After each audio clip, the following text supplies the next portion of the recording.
বলেছিল যে আমি একদিন আমার 6টি ফুল আর লক্ষ লক্ষ প্রজাপতিতে ছেড়ে চলে যাব।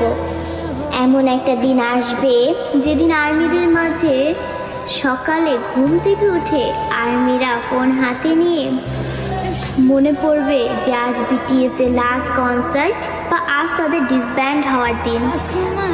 আর্মিরা আমাদের 7 রাজাকে হারাবো। সত্যিই তো বিটিএসরা আমাদের ছেড়ে চলে যাবে।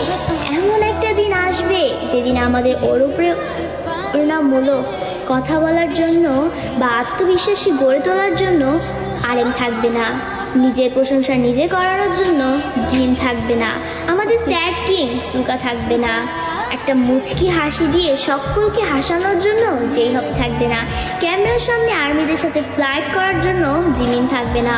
হয়তো এমন একটা দিন আসবে যেদিন আর্মিদের পাগলামো করে হাসানোর জন্য তেইয়াং থাকবে না।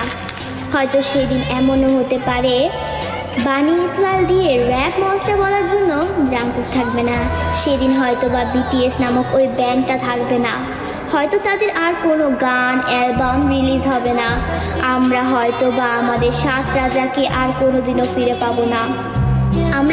আমরা আর্মিরাই চাই না যে আমাদের প্রাণপ্রিয় বিটিএস 2027 সালে ডিসব্যান্ড হয়ে যাক, কিন্তু 2027 সালেই হোক বা 2034 সালেই হোক, একদিন না একদিন তাদের সব কিছু ছেড়ে চলে যেতে হবে।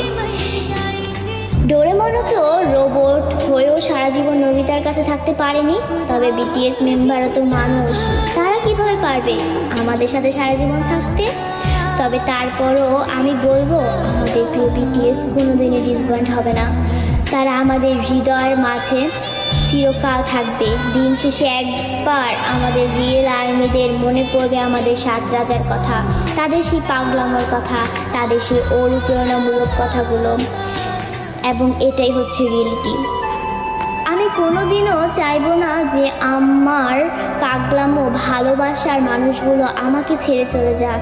তাই আমি সৃষ্টির কাছে দোয়া করি যে সৃষ্টিকর্তা যেন আমাদের প্রিয় 7 রাজাকে কোনো দিনও আমাদের থেকে দূরে না সরায়। তিনি যেন সারা জীবন আর্মিদের মাঝে তার 7 রাজার সাথে হাসি খুশি দিন কাটাতে পারে।